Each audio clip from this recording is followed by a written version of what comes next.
ભટકાવીને પછી લીવર દઈ ટાયર ફરે કાઢીશું. ત્યાં ભૂકો આવ્યો ને બધા મજૂર છે એ ભૂકાને હવે ઉતારે ઢોર માટે. હાલો ફ્રેન્ડ્સ, હું છે ને તમને આજે અમારા અંબાની કેરી બતાવું.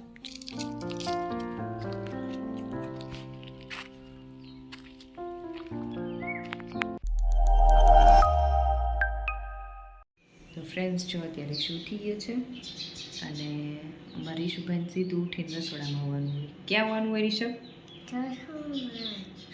રસોડામાં આવવાનું હોય. તો હમણાં ઈશુ માટે ચીકુ શેક બનાવી લઉં.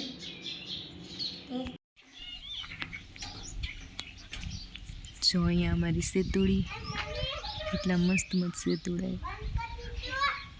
વાંધો નહીં.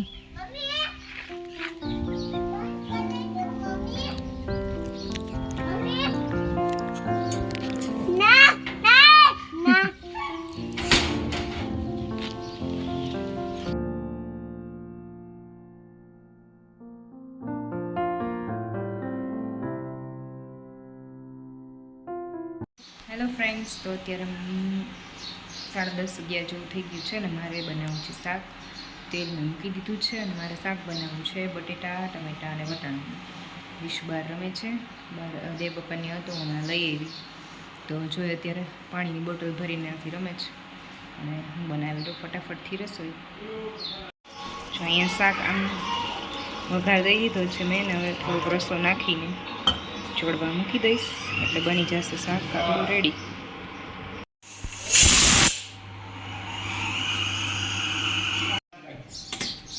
રીશુ અહીંયા ગાડી અગાવે છે. જો રીશુ ટાયર ફરે બહુ ગમે એટલે એ તરત લીવર દઈ ગાડી અહીંયા રાખીને.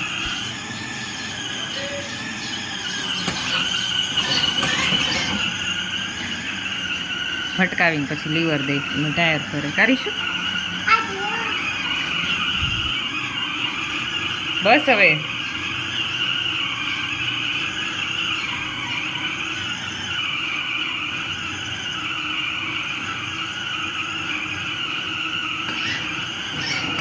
બસ દીકરા. હવે રિવર્સ લઈ લે રિષભ, પાછળ કર નાખ. હવે જલ્દી હાલો, એમ ન કરે, રિવર્સ લઈ લે પાછળ. જો ત્યાં ભૂકો આવ્યો ને બધા મજૂર છે એ ભૂકાને હવે ઉતારે ઢોર માટે.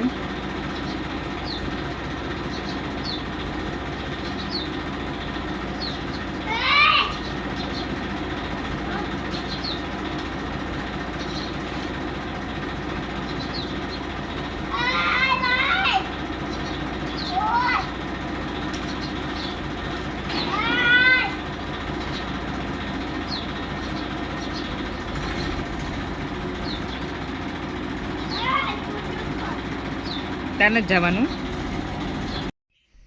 તો ફ્રેન્ડ્સ અત્યારે વાગી ગયા છે 4 અને હું થોડોક આરામ કરી અને ફ્રેશ થઈને ઉઠી, પછી નાવા ગઈ હતી અને હવે બેઠી છું ને રીશુના ઉઠવાની રાહ જોઉં છું કે ભાઈ ઉઠે પછી એની હું ફરમાઈશ હોય એ પ્રમાણે એનો કંઈક નાસ્તો બનાવું.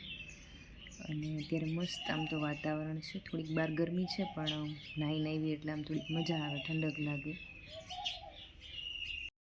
અહીંયા જો અમારે શેરાભાઈ, શેરા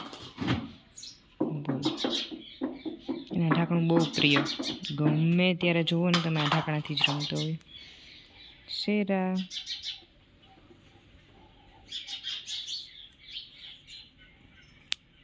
ને એક મારો રીશુ, એના રમકડા ચારી બાજુ ઉડતા હોય. તો હાલો ફ્રેન્ડ્સ, હું છે ને તમને આજે અમારા અંબાની કેરી બતાવું. છેલ્લે મોર તમને બતાવ્યો હતો લોંગ વિડીયોમાં, પછી તો કેરી પાછી આવી બતાવી નથી, તો હું જાઉં છું એ સાઈડ. જો મારે ભેગો ભેગો શેરા આવે. હા શેરા, શેરા કોઈ હાલતું થાય એટલે ભેગો ચાલો હાલતું થઈ જાય.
તે છે ને અમારા આંબામાં બહુ મસ્ત કેરી આવી, અને જ્યારે મોર આવ્યો હતો ને ત્યારે તો ઢગલા એમ.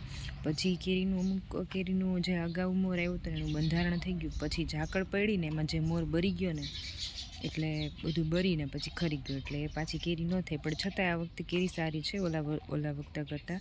બાકી ઓલા વર્ષે કેરી એટલી બધી નહોતી, તોય અમારે તો એટલો વાંધો નહોતો આવ્યો, કેમ કે અમારે શું કહેવાય કે આગળ આવી જાય કેરી. મોસ્ટલી છે બધાને કેરીની સિઝન હોય ને એ પ્રમાણે. તો કેરી સારી હતી ઓલી વખતે, એમ તો વાંધો નહોતો, પણ આ વખતે બહુ સારી છે. મોર બધાને આ વખતે એવા આવ્યા હતા, પણ ઝાકળના લીધે લગભગ બધાને મોર બરી ગયા છે. કેવા મસ્ત ઓરેન્જ એકદમ ડાર્ક ઓરેન્જ કલરના બોરસલ આવ્યા, અને ખાવામાં બહુ મીઠા હોય. જે થોડાક લાઇટ હોય ઓરેન્જ એ તુરા જેવા હોય, પણ એકદમ ડાર્ક થઈ ગયા હોય ને તો બહુ મસ્ત હોય છે. ઉપર સુધી કેટલા બધા બોર જેવા મસ્ત છે. મને તો એટલા ન ભાવે, પણ ઘણા એને બહુ ભાવતા હોય. અમારા ઘરે આવે તો ઘણા લોકો બહુ ખાતા હોય. તો મારે 2 બોરસલી છે ને આમાં ફ્રૂટ આવે, ઓલી બોરસલીમાં ફ્રૂટ નથી આવતું. એ ખાલી છાંયો આપે, પ્લસ થોડીક આના કરતાં હેલ્ધી દેખાય, અને આમાં ફ્રૂટ છે એટલે થોડીક એમ થાય કે એના કરતાં દૂરથી જોઈએ ને તો પહેલેથી આવી જ છે એમ સૂકી એવી, પણ આમાં ફ્રૂટ બહુ ઝાઝા બધા આવે. તો આ વખતે તો મને એવું લાગે કે ઓછા ફ્રૂટ આવ્યા, બાકી તો મને પાંદડા જેટલા જ ફ્રૂટ દેખાતા હોય.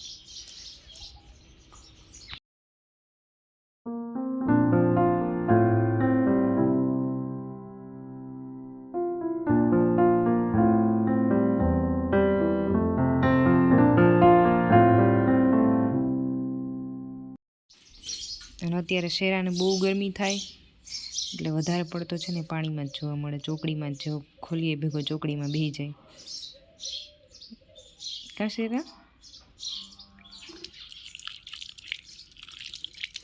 એમ થાય કે શું કરે નહીં શેરા, એમ થાય ને કે મોબાઈલ લઈને મારી બાજુ કેમ આવે.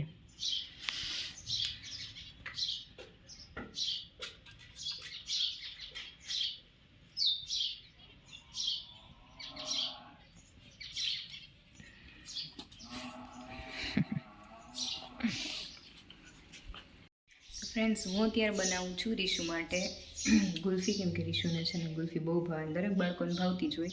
એટલે પછી બહારનું ખાવા કરતાં ઘરે જ આપણે બનાવીએ તો વધારે સારું રહે. ઘરનું દૂધ હોય ને બધું હોય એટલે વાંધો ના આવે, અને આપણે આપણી સામે બનાવીએ એટલે શું કહેવાય કે ખાસ તો ચોખ્ખાઈ રહે એમ. એ લોકો કઈ રીતે બનાવતા હોય, શું નાખતા હોય, અમને કાંઈ ખબર ન હોય.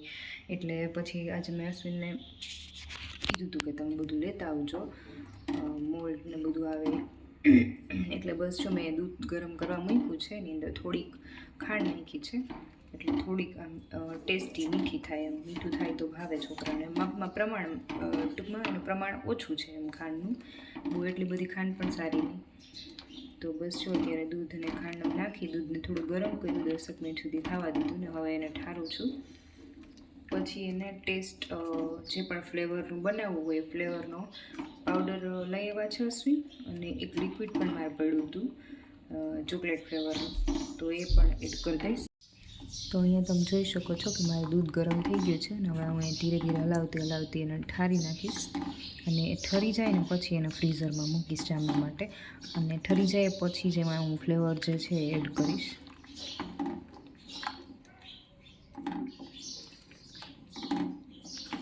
ત્યાં સુધીમાં હું બનાવી લઉં શાક, કેમ કે ભેગી મારે રસોઈ પણ બનાવવાની છે. ભાઈ પાછો આવી જશે એટલે અમારે પાછું એને કન્ટિન્યુ રહેશે. તો અહીંયા રતાળુ ગાજર સુધારી લીધા છે શાક બનાવવા માટે. અત્યારે હું બનાવીશ રતાળુ ગાજરનું શાક.